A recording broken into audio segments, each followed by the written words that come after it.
Bismillahirrahmanirrahim.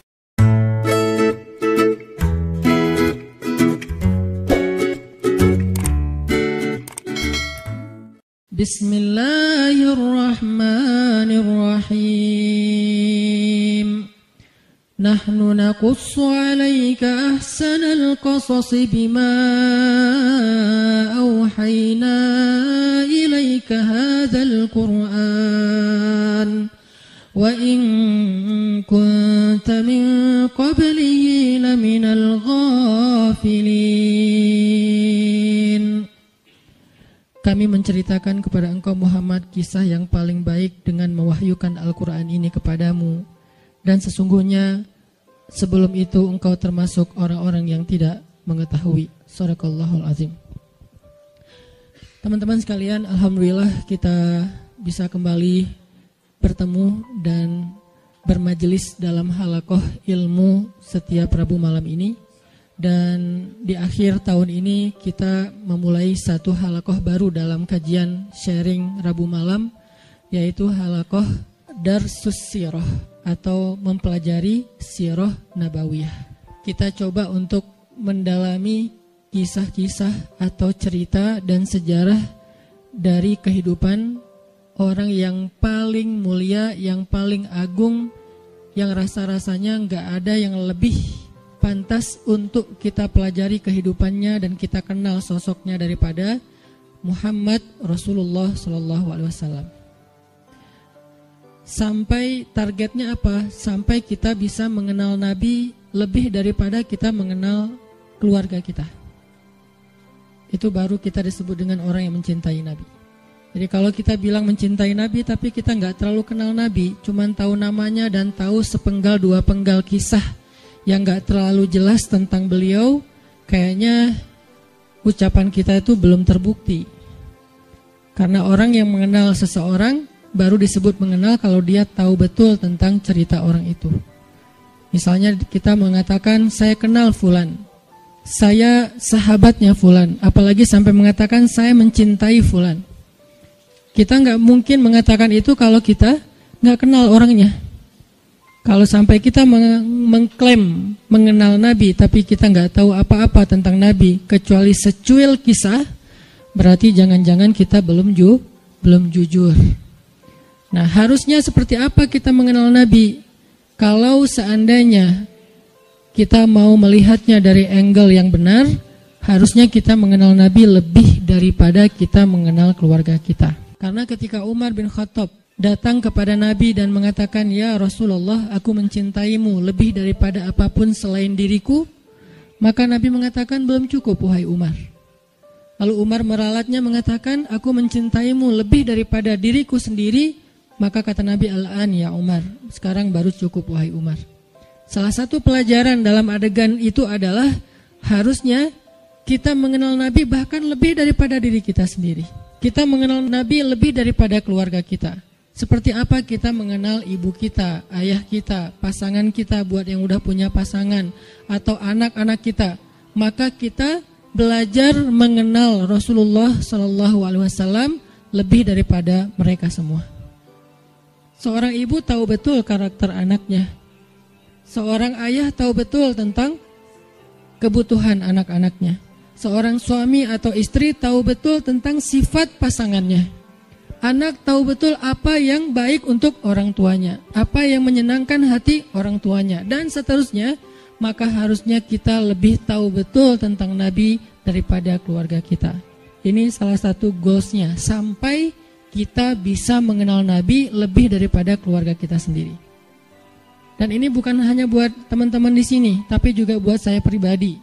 Sambil saya menyampaikan, karena ini bukan dari saya hanya menerjemahkan bacaan dan wawasan yang saya dapatkan baik ketika dulu masih belajar di Al-Azhar maupun sampai sekarang karena jadi murid itu seumur hidup terus belajar ke dalam bahasa yang mungkin mudah-mudahan bisa lebih mudah kita fahami tentang sirah Nabi.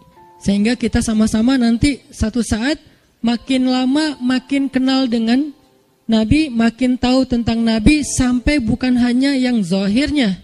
Karena seperti yang saya pernah sampaikan, sunnah Nabi itu ada 3. Hanya dari 3 ini mungkin 2 sering dibahas, tapi yang ketiganya jarang dibahas. Ada sunnah, surah, penampilan Nabi.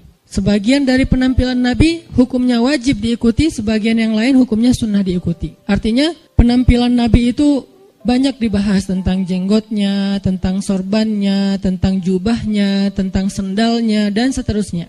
Kemudian yang kedua, sirah, perbuatan Nabi. Kehidupan Nabi secara zahir, cara tidur Nabi, cara berdiri Nabi, cara jalan Nabi, sikap Nabi, marah Nabi, dan seterusnya. Sirah, aktivitas Nabi, termasuk jihadnya Nabi, dakwahnya Nabi, kehidupan pribadi beliau, kehidupan keluarganya, kehidupan masjidnya, kehidupan tetangganya, kehidupan masyarakatnya, dan seterusnya. Sirah, itu banyak dibahas, dan sekarang pun kita sedang membahas itu. Tapi ada satu hal yang jarang dibahas, sarirahnya Nabi. Jadi ada surah, ada sirah, ada sarirah, perasaan Nabi. Apa yang membuat Nabi bahagia, apa yang membuat Nabi sedih, apa yang membuat Nabi berkenan, apa yang membuat Nabi gak suka, apa yang membuat Nabi sakit hati, apa yang membuat Nabi berkesan di dalam hatinya, gimana Nabi memaafkan kesalahan orang lain, apa yang membuat Nabi malu, apa yang membuat Nabi marah. Semua itu masuk dalam kategori sarirah. Gimana Nabi orangnya sangat menjaga perasaan, sehingga paling gak suka menyinggung orang lain atau memberatkan orang lain, membebankan orang lain. Itu namanya sarirah. Kita sampai kalau bisa mengenal sarirahnya Nabi, bukan hanya surah dan sirah, tapi sampai sarirah. Karena kalau kita nggak belajar sarirah Nabi, kita hanya belajar kulitnya, yaitu yang tampak saja. Jangan-jangan semakin kita mengetahui sunnah Nabi, semakin kita jadi bikin orang nggak nyaman, semakin galak, semakin eksklusif. Bahkan jangan-jangan gak sengaja kita semakin merasa paling benar. Padahal Nabi SAW sendiri dengan sarirah beliau adalah orang yang paling menyenangkan.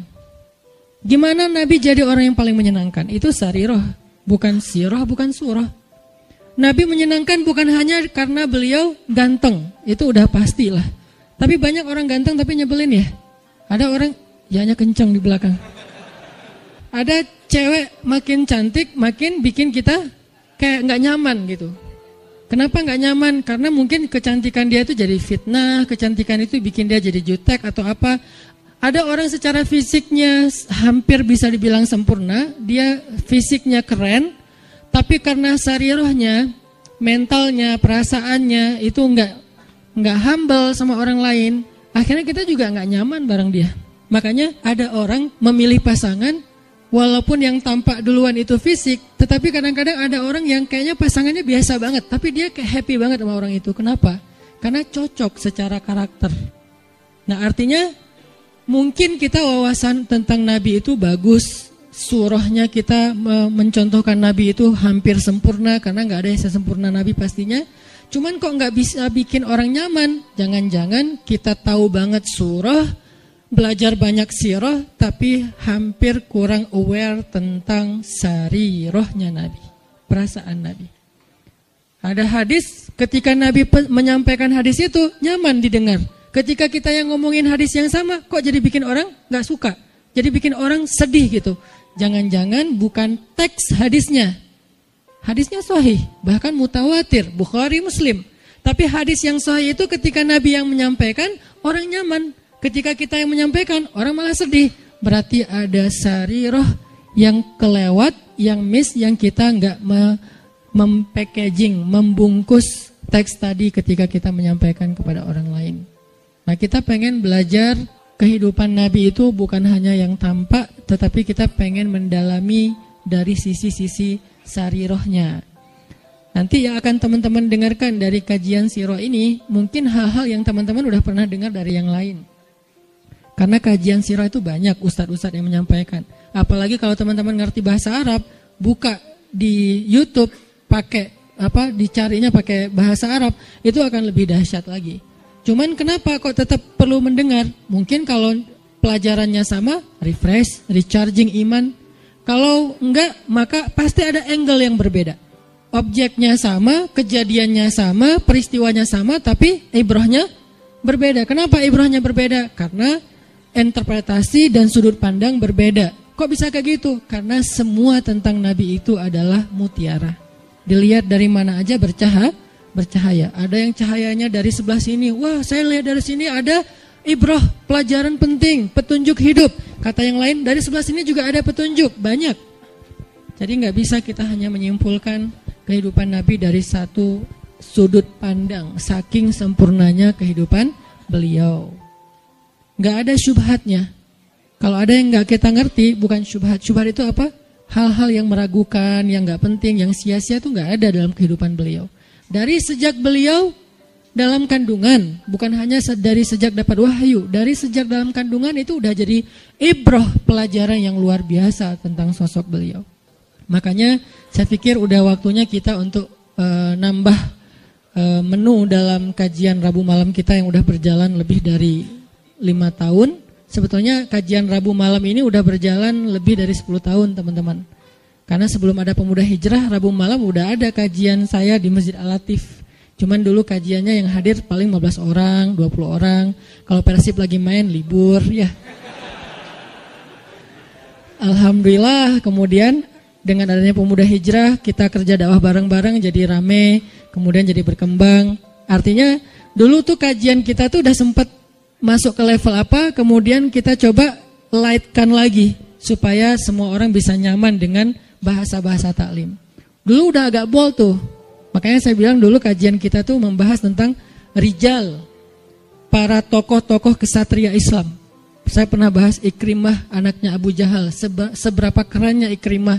Saya bahas juga tentang kisahnya Imam Hasan Al-Basri, Ibnul Musayyib, Umar bin Abdul Aziz, sampai yang terakhir sebelum datangnya Pemuda Hijrah kita membahas Nuruddin Zinki. Dulu tuh udah sampai ke pembahasan rijal, tokoh-tokoh Islam. Tapi karena kebutuhan dakwah dengan segmen yang lebih luas, kita pakai menu yang lebih light lagi. Sekarang cengeknya dikurangin, ya. Jadi light, jadi semua orang bisa makan, anak kecil juga bisa makan nasi gorengnya.